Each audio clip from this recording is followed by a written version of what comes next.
George Harrison, the quiet and deeply spiritual member of the Beatles, had always been more observant than outspoken. While the world often focused on the dynamic between John Lennon and Paul McCartney, George watched silently as the band evolved and eventually unraveled. According to several close sources and retrospective accounts, George Harrison felt a distinct shift in the band's unity the very moment Yoko Ono entered their inner circle. It wasn't about jealousy or dislike. It was about a deep, intuitive recognition that something sacred was coming to an end. For years, the Beatles had operated as a remarkably tight unit. Despite their personal differences and creative tensions, the four members maintained an unspoken understanding that they were part of something bigger than themselves. But when Yoko Ono began attending recording sessions with John Lennon, always by his side, always present, it broke an invisible boundary that had previously defined the group.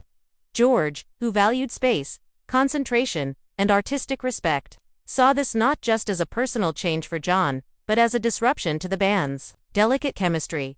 It wasn't just that Yoko was present, it was that her presence altered John's energy and priorities. George, a man who had grown tremendously as a songwriter and was beginning to explore deep spiritual truths, recognized that John was slowly detaching from the band's collective identity. Where once there had been creative arguments rooted in a shared goal, now there were separate agendas and emotional walls. George reportedly felt that Yoko's arrival was symbolic of the new direction John wanted to take, one that no longer included the Beatles as a central part of his life. Despite public attempts to keep the peace, tensions mounted within the group. George had already been growing increasingly frustrated with the lack of recognition for his songwriting contributions, and John's sudden emotional fusion with Yoko only added to the growing disconnect.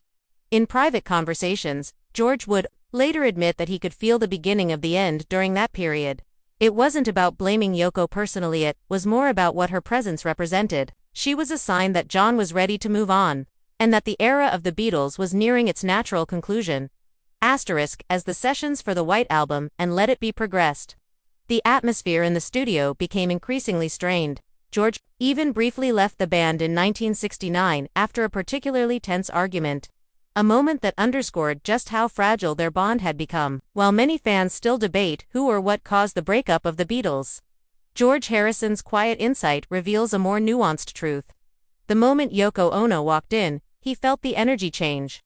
For George, who had always been attuned to more than just the physical and practical, it wasn't just a new person in the room, it was the spirit of the band beginning to slip away. His instincts, as time would prove, were right. The Beatles would officially break up not long after, but George had known it was over long before the final announcement. In that quiet, telling moment, he saw the future, and it no longer included the magic they once shared.